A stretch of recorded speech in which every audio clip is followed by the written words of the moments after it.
Ta parole est une lampe à mes pieds, une lumière sur mon sentier. Psaume 119, verset 105. La méditation.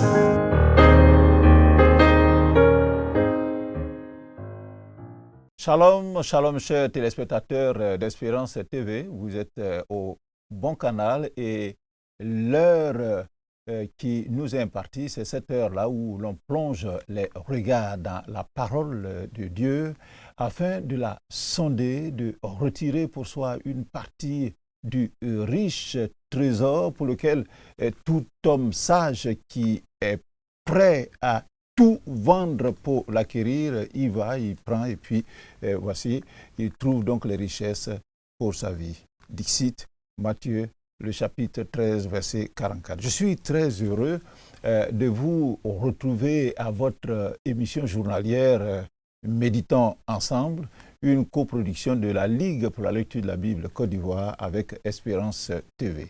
Le lecteur adulte 2025 que je tiens ici en main, j'espère que vous l'avez, nous propose comme test en ce jour Matthieu le chapitre 13 du verset 53 au verset 58. Chers téléspectateurs, à vos Bibles, à vos lecteurs, dictionnaires, cahiers de notes et puis stylos, nous allons prier et nous allons lire notre texte pour découvrir toutes ces richesses qui y sont.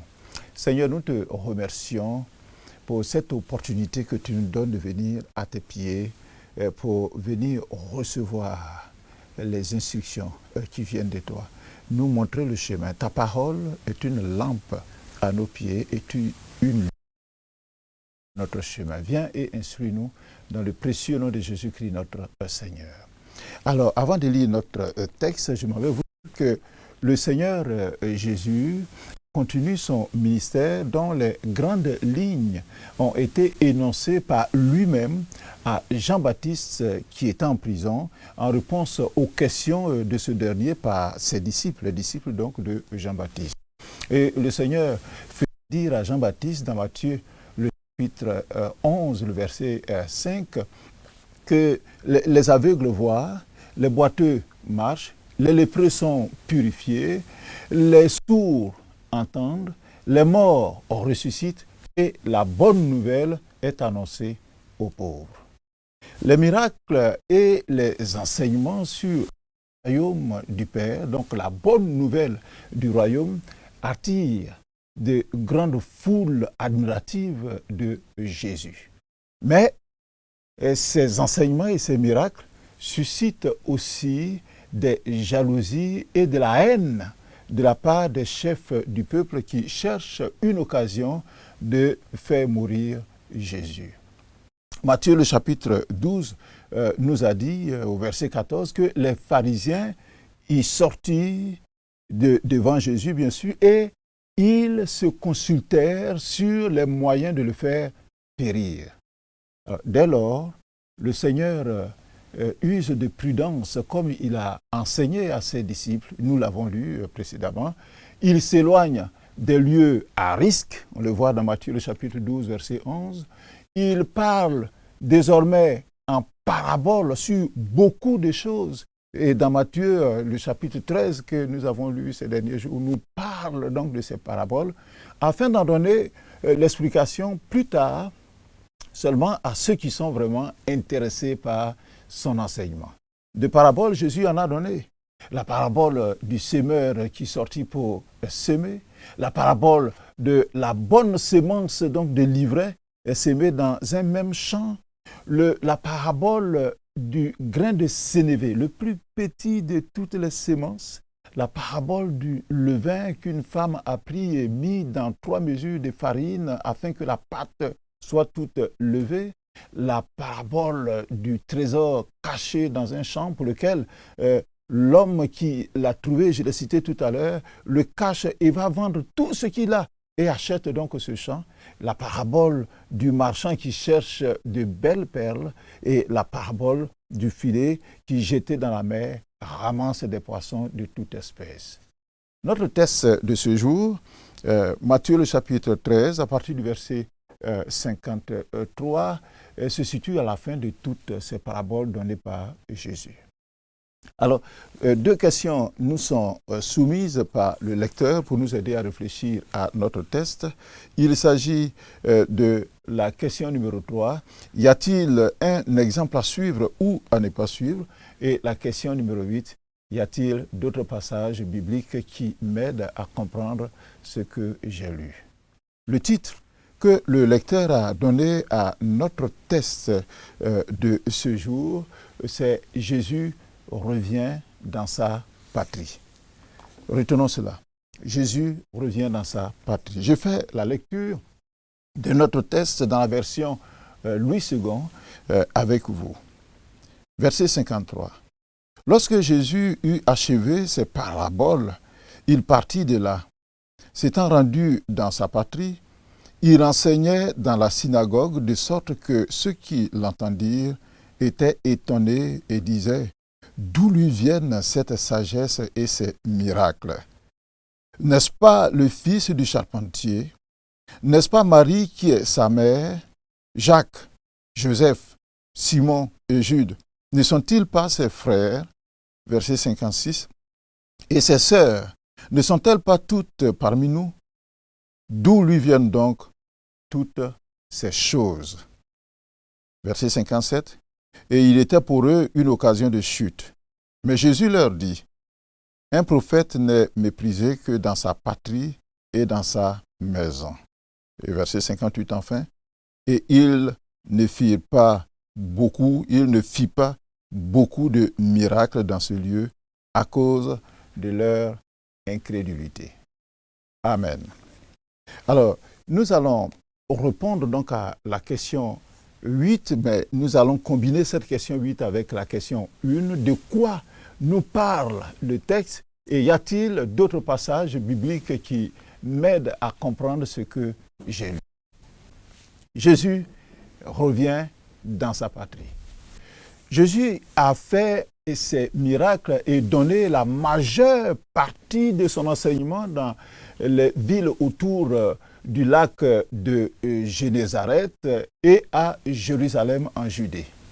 Notre texte nous révèle que Jésus est revenu dans sa patrie afin de renouveler son offre à ceux qui l'ont auparavant repoussé, rejeté. Et nous voyons cela au verset 53 de notre texte, que lorsque Jésus eut achevé ses paraboles, il partit de là et il est dit qu'il partit de là s'étant rendu dans sa patrie, au verset 54. En effet, depuis qu'il a commencé son ministère à l'âge de 30 ans, Jésus, ce qui m'étonne chez lui, c'est cela. 30 ans, seulement 30 ans, mais que de sagesse, que de puissance. Alors, donc à peu près 30 ans, Jésus est hors du territoire de son père d'adoption. Et son père, bien sûr, d'adoption, c'est Joseph. Ce dernier est charpentier à Nazareth, en Galilée. L'évangéliste Marc nous que Jésus lui-même, bien sûr, qui a vécu auprès de son père, était charpentier. Marc le dit dans le chapitre 6 de son livre, au verset 3, où la question est posée, n'est-ce pas le charpentier, le fils de Marie? Alors, comme d'autres autres passages qui nous aident à comprendre notre texte, l'évangéliste Luc nous dit aussi, en Luc le chapitre 4 et le verset 14, que Jésus, revêtu de puissance de l'Esprit, retourna en Galilée et sa renommée se répandit dans tout le pays d'alentour. Il enseignait dans les synagogues et il était glorifié par tous. Et Luc, le chapitre 4, le verset 16, nous dit qu'il se rendit à Nazareth, où il avait été élevé, parce qu'il est né à Bethléem. Mais son père vivait à Nazareth. Et selon sa coutume, à Nazareth donc, il entra dans la synagogue le jour du sabbat. Il se leva pour faire la lecture. Alors, le retour de Jésus dans sa patrie, elle dit malheureusement, est une occasion de chute donc pour les Nazaréens. Pas à cause de lui, mais à cause de ce que nous allons comprendre plus loin dans notre texte. Les habitants de Nazareth redécouvrent avec étonnement un autre Jésus. Un homme versé dans les Écritures, pétri de sagesse et dont l'on racontait les grands miracles qu'il a opérés, bien sûr, autour du lac de Génézareth ou bien et à Jérusalem. Le verset 54 le dit bien, qu'il enseignait dans la synagogue, de sorte que ceux qui l'entendirent étaient étonnés, et ils disaient, d'où lui viennent cette sagesse et ces miracles. Et le verset 56 nous dit quelque chose donc de fort, d'où lui viennent donc toutes ces choses qu'ils ne peuvent pas nommer. Il est vrai qu'il s'agissait effectivement de sa famille, mais quelle disgrâce y a-t-il à être le fils d'un honnête commerçant, un charpentier? Les Nazaréens auraient dû aimer Jésus, encore plus qu'il était l'un des leurs, c'était leur frère, c'est leur fils, on pourrait le dire en Afrique. Cependant, ils ne l'ont pas aimé, ils l'ont méprisé. Chers frères et sœurs, avez-vous déjà fait cette même expérience du Seigneur lorsqu'après votre adhésion à la foi chrétienne, vous vous êtes rendu dans votre village ou dans votre quartier? Les gens se sont-ils étonnés de votre transformation et ont-ils loué les qualités de votre nouvelle vie? Vous ont-ils écouté et ont-ils accepté le message que vous leur apportiez? Lorsque vous avez peut-être ressenti du mépris, du rejet même de leur part, de la part de ces proches-là, ou de vos connaissances, quelle a été votre réaction? Le texte nous dit que Jésus, qui avait été rejeté, lui, il est revenu dans sa patrie une nouvelle fois pour apporter la bonne nouvelle. Le texte nous parle aussi de la parenté et de la fratrie de Jésus. La parenté de Jésus ne souffrait pas de doute dans sa patrie, Nazareth en Galilée, étant donné que les habitants de cette ville le connaissaient et connaissaient sa famille. Et les habitants qui le virent d'ailleurs au verset 54 et qui l'entendirent disaient, n'est-ce pas le fils du charpentier? N'est-ce pas Marie qui est sa mère? Ainsi, nous pouvons déduire donc de ces interrogations ou de ces affirmations, nous pouvons déduire ici que Joseph et Marie étaient connus pour être les parents de Jésus. Or, ce couple, notons-le, a eu d'autres enfants après l'aîné Jésus. Alors, cette fratrie, c'est-à-dire les fils et filles de Joseph et Marie, dont Jésus est l'aîné, il nous est clairement présenté dans le texte que nous venons de lire. Il s'agit de 4 frères. Au verset 55, ces 4 frères donc sont nommés.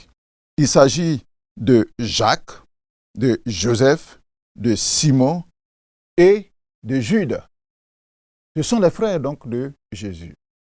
Il s'agit aussi de sœurs dont la Bible ne donne ni les noms ni l'effectif. Mais comme ce sont des sœurs, nous pouvons donc affirmer que Jésus avait au moins 2 petites sœurs. Le verset 56 le dit. Et ces sœurs ne sont-elles pas toutes parmi nous? Nous remarquons qu'il s'agit là de véritables frères. On pourrait dire demi-frères parce qu'ils sont de même mère, mais pas de même père. Jésus ayant été conçu du Saint-Esprit et Joseph étant son père adoptif. Donc, ce sont de véritables frères. Et Matthieu relie tous ses frères là clairement à Marie, leur mère, j'ai dit leur mère commune, c'est de la tautologie, mais il faut le dire pour qu'on puisse savoir que Marie a eu d'autres enfants. Et il ne les lie pas tous à Joseph, qui n'était que le père adoptif de Jésus, étant donné que, je le disais, il est conçu par le Saint-Esprit.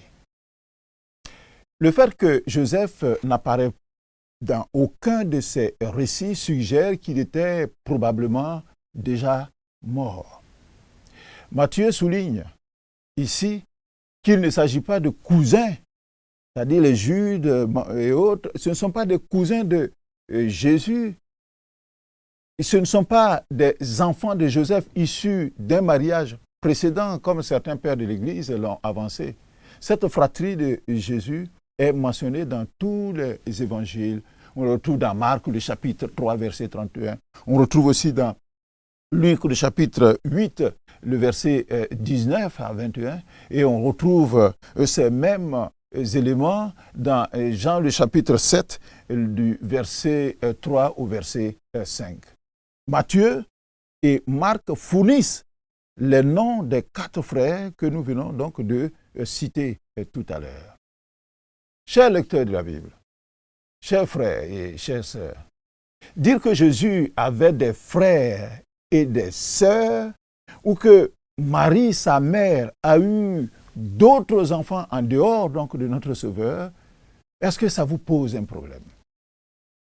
Or, si la Bible en parle, sinon révèle que Jésus a eu des frères et des sœurs et sans tabou, c'est que cela n'enlève rien, ni à la conception par le Saint-Esprit de Jésus, ni en sa naissance dans des conditions exceptionnelles, ni en son ministère, et encore moins en son sacrifice ultime sur la croix.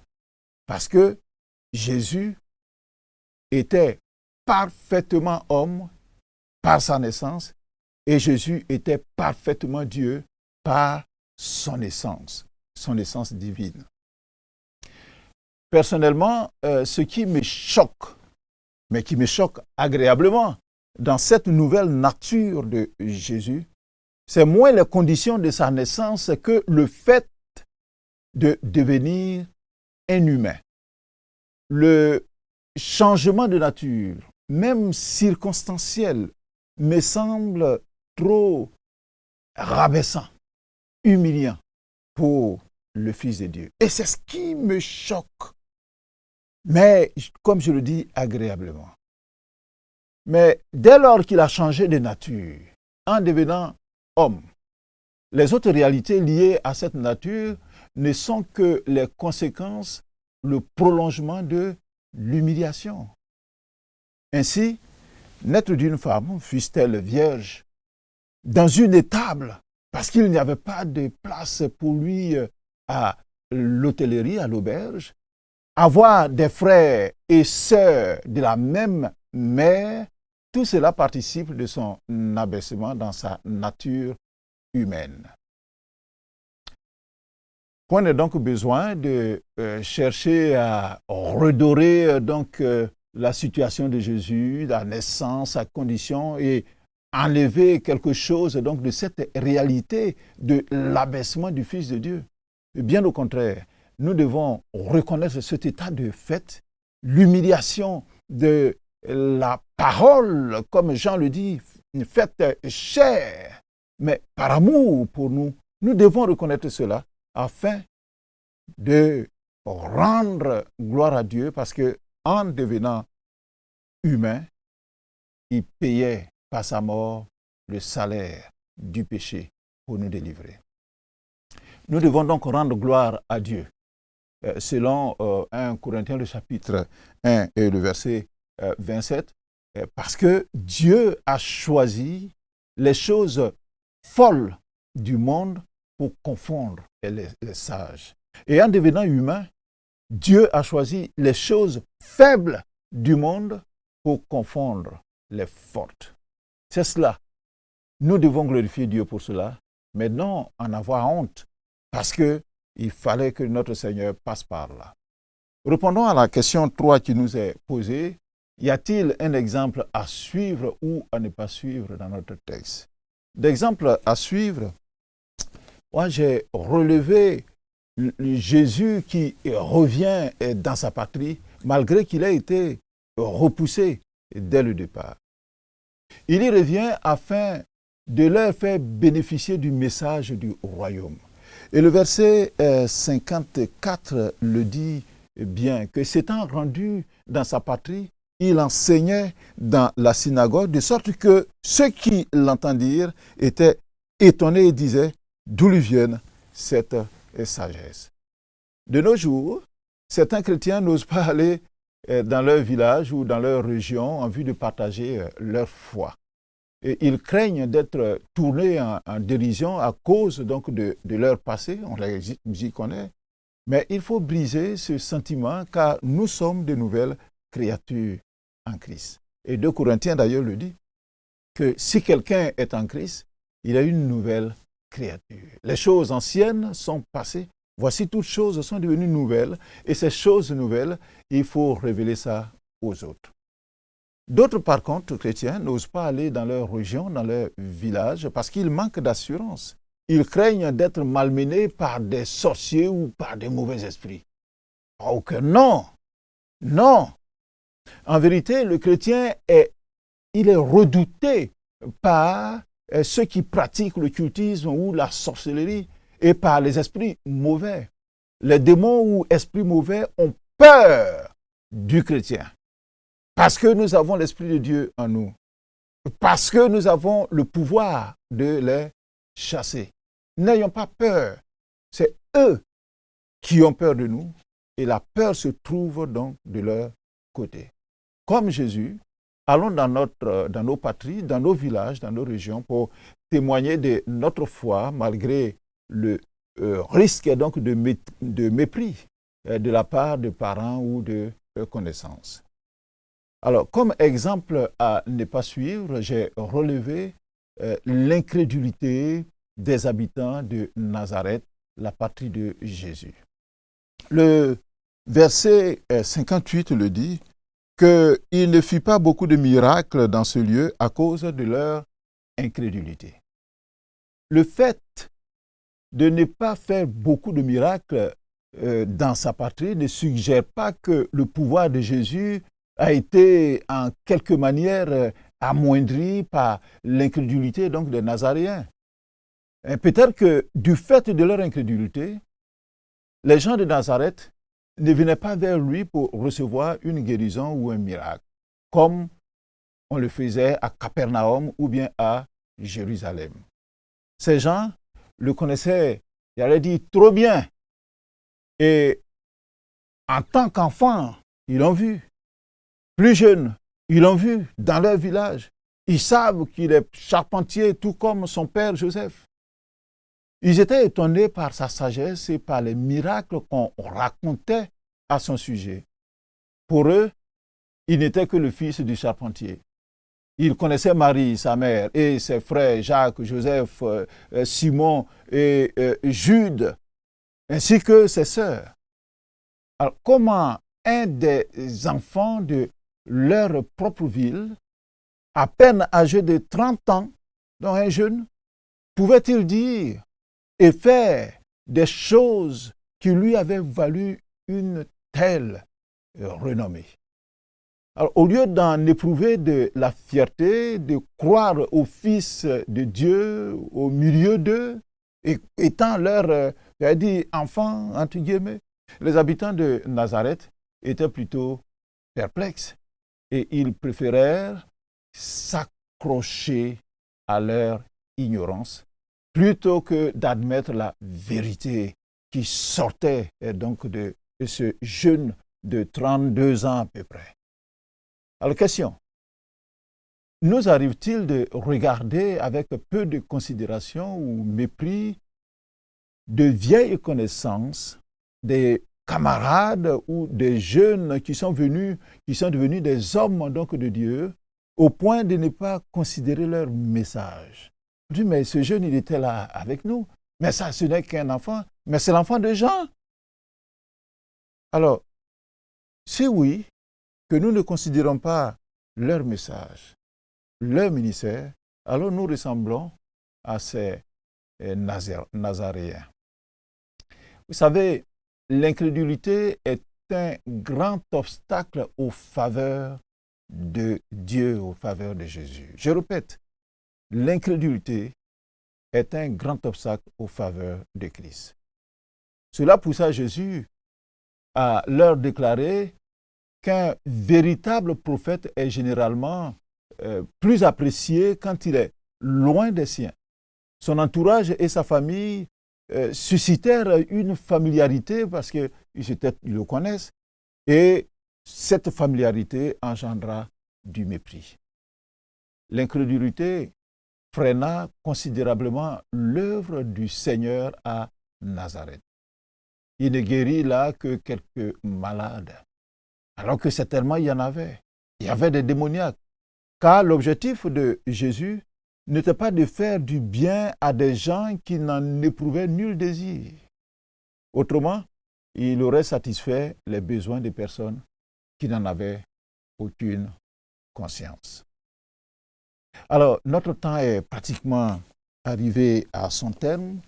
Je ne vais pas répondre à la question A, c'est-à-dire quel verset m'interpelle le plus. Je vous laisse répondre à cette question, aussi bien qu'à la question B. Vous savez, la question B nous demande notamment, pour ma prière, y a-t-il quelque chose que Dieu me montre, dont j'ai à me repentir, à laquelle croire et obéir, pour lequel le remercier ou pour lequel lui formuler ma demande. Notre prière doit découler de la réponse que nous donnons à cette question B, aux éléments de cette question B.